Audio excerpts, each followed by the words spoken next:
And welcome to another Quickfire Digital Global Racing broadcast. This one is going to be the Pro 2 Light Trucks live at Phoenix in the Rookies series of the Lucas Oil Off-Road Racing Series. We are at Phoenix in the USA, the Phoenix International Raceway. 26 degrees Celsius in the air, wind is from the north at 1 metre per second, and the weather is partly cloudy. We've just switched into the 5-minute qualifying session, waiting for some cars to take the stage. So I'll say g'day to Jason Hoke and hand over. Thank you very much, Wayne, as we have a look at these trucks, Pro 2 Lights today, and the Jigsaw car driven today by Bostrom. Bostrom himself, he hails from Scandinavia. So nice to see there's a few continents represented today, including Australia, America, and the Europe, which is always good to see how well these cars can gel over the internet and race within millimetres of each other, it seems. As we watch Bostrom get around, and his first lead-out lap probably won't be recorded. He's actually in qualifying. Looks like he's had a bit of a touch somewhere, and that lap won't be recorded. Nobody's qualified yet, so we're still waiting for the first lap to come round. This is, in fact, his first qualifying lap. Takes that big jump and puts the car, sets it up for the next couple of corners. We note that Bostrom is listed as car number 1.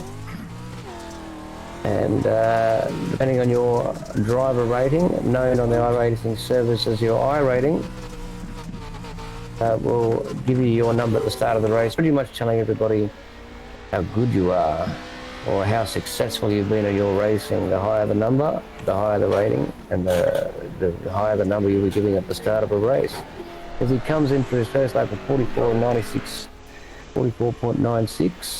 as we wait for other people to cross the line, I think we're watching Jeffrey Aldis just cross the line in his number 2 machine at 42 and 250.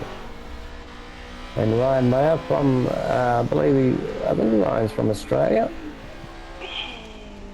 Well, Mitchell is.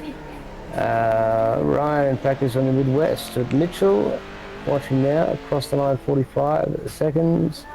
He's currently now in 3rd position as we watch them get around again. They've got 2 laps to do in qualifying. The fastest lap obviously will be qualifying lap and determine your position on the starting grid. As we watch Sean Peters come around, looks like he's finished his, and he has gained 3rd position. We watch McLeod cross over, try to improve his position, and he's got a slightly quicker time, but still got 4th position on the grid there. Jack Flood coming in at 5th position. Jack is also from Australia in the Pink Mobile in car 7. So there's your qualifying results, people. We have Linus Bostrom in 1st, we have Jeffrey Aldis in 2nd, Sean Peters in 3rd, Mitchell McLeod in 4th, we have Jack Flood in 5th, Damien Rasmussen in 6th, Ryan Mayer in 7th, and then we have Joshua Fry with no time in 8th, and Gary Waterworth in 9th with no time also. So, okay. I'm just waiting for the session to switch across now. About a minute left until the session closes out. If you don't post a time, the timer will run through its full time to the full minute, or in fact 5 minutes in total for qualifying you get. Today the temperatures are quite warm on the track, 37 degrees, of course, Reet Phoenix, way out there in the Midwest, isn't it, mate? Is my geography right on that? Somewhere in the Midwest of the US? Oh, I don't think you should ask me that. It's in the USA, dear. That'll do me. That'll do me too, it's fine. Hello to everybody in the USA if you're watching. You have a better idea, perhaps leave a comment as to where Phoenix is. One thing I'd like to find out more about is the relationship between the weather they display here on the surface and the normal weather conditions where the track is supposed to be. I think they do try and line it up with the time of year, Wayne. Yeah, they're using calendar dates. Sometimes the dates are in the future at the moment, so I don't know that they mean a lot, but we're all very hopeful as iRacers that eventually they'll use the real weather from the real date, which would make it rather realistic. And maybe bring in some rain would be nice too one day and make it very interesting. As we watch the boys start to grid up, Wayne. Waiting for them to grid up currently. Just waiting for a few more guys to jump on the track so that we can start to take you through the grid. As Mitchell McLeod joins us and Mayer, Aldous, waiting for Ostrom, Flood and Waterworth. Leave. So Bostrom's Everybody's on here. now. We'll go through the grid. That's Linus Bostrom in first. Jeffrey Aldous in second. Sean Peters in third. Mitchell McLeod in fourth. Jack Flood has not taken the grid yet in fifth. Then we have Damien Rasmussen in sixth. Ryan Mayer in seventh. Josh Fry in eighth. And Gary Waterworth in ninth as we're getting set for a start. As we wait for the green, and off they go. The boys put the foot down on these light Pro Truck 2 trucks. They get around in that first little bend there, heading up and down.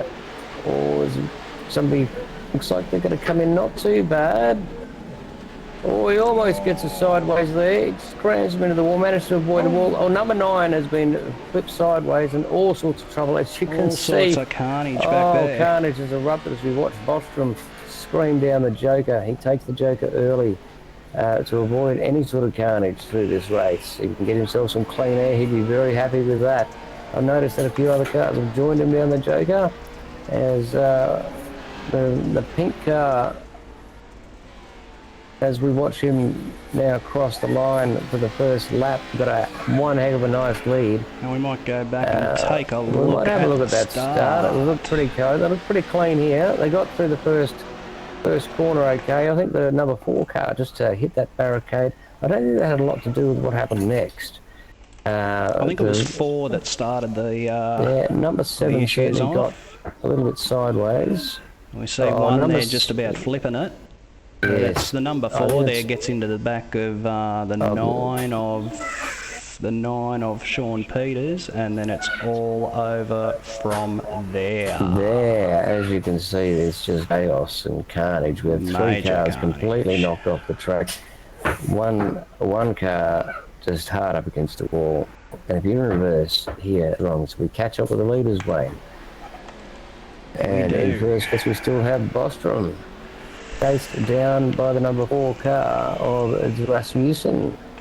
Or Rasmussen sounds to me. He is the Trackstar truck. That's a good looking paint job on that truck. We've got a battle pack emerging for 5th and Oh, 6th look at this here. between 5th and 6th place here.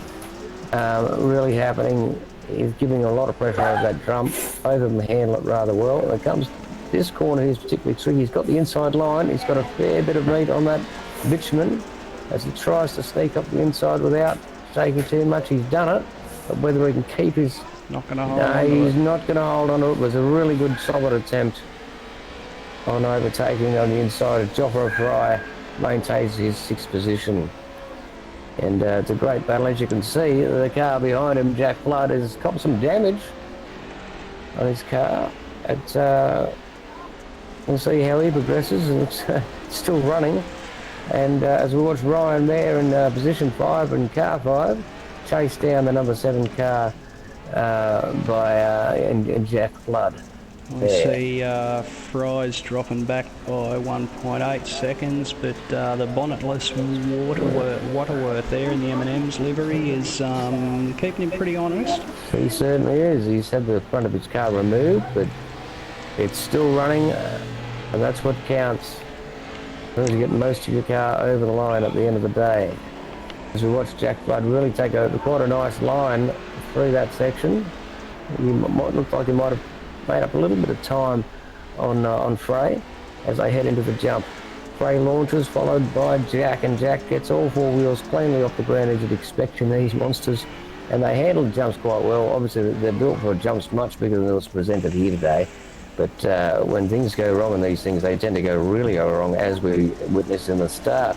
As we watch Frey and Flood battle for that position. Looks like he's got him this time. Frey and Maya, mate. Maya has taken Frey and Fryer. So that's a good move there from Frey. It was a great move. You see if we can hold on to it here. He gets a little bit wild on that, but it maintains a good line coming out of it, which is what is the aim, is to get out of the corner as quickly as possible. Looks like we've got Flood now starting to bring McLeod under a bit of pressure here in the camo livery there. Yeah, he'll be looking to put the pink on the camo. If you're going to fight, you might as well clash. And you can see a clash of colours there, and possibly even a clash of positions. As we watch him really get a nice little flip on the inside of that curve there, but not enough to hold any sort of momentum to keep up with him, or indeed overtake him. As we watch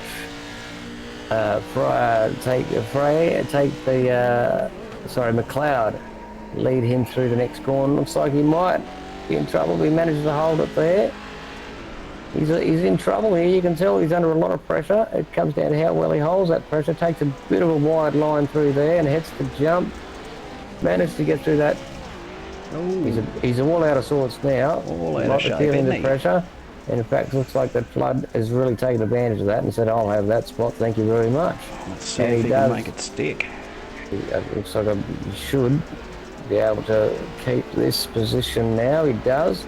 He wiggles and waggles it over the line and holds and takes position 5 away from Mayer. Or was it McLeod? Oh, It's Flood. in any case, It's Flood up to third, mate. that's sorry, right, in I third switched position, on you. sorry. He's in third position. He takes that position, puts him onto the podium, and he'd be happy with that if he can hold it for the McLeod's remaining few laps. McLeod's going to keep him pretty honest here, it looks like. There's only a gap of about 4 tenths between the two of them, but Fry's going to buy into this. He's 7 tenths off them at the moment, so he's certainly going to buy in and see what he can do with it. Sean Peters behind Fry there is coming up, closing up a bit. 1.2 seconds last time they were over the line. Very And nice. It looks like it's getting closer.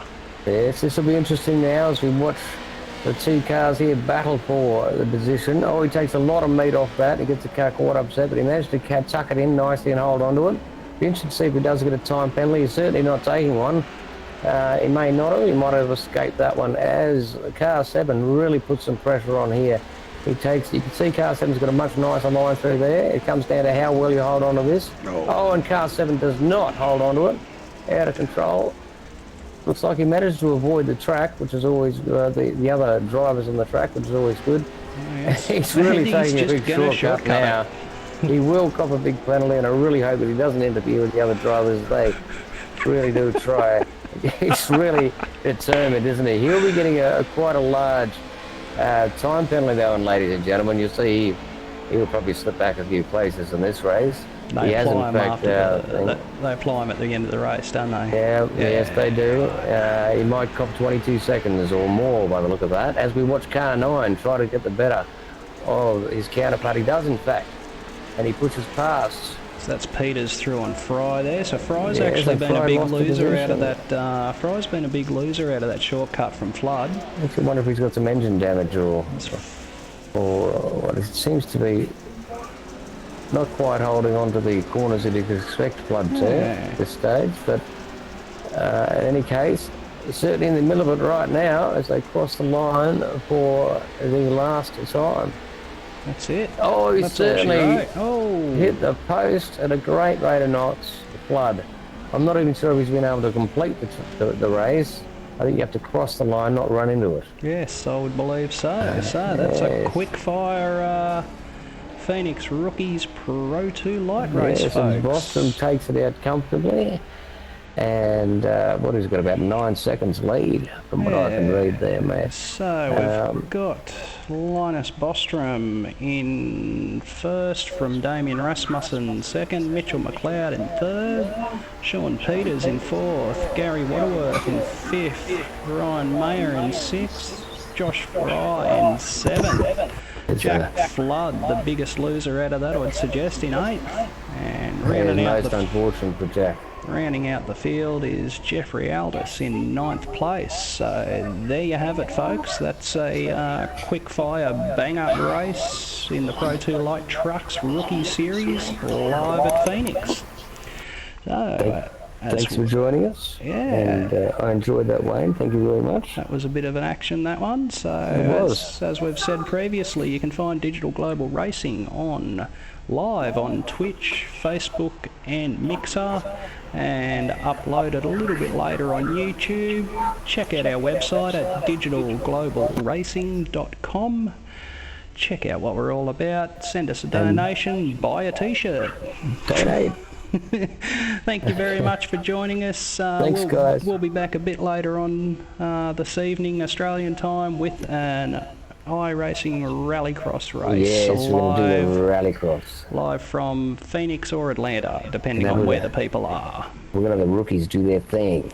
Should be good. We'll catch you again then. Thank you for joining us.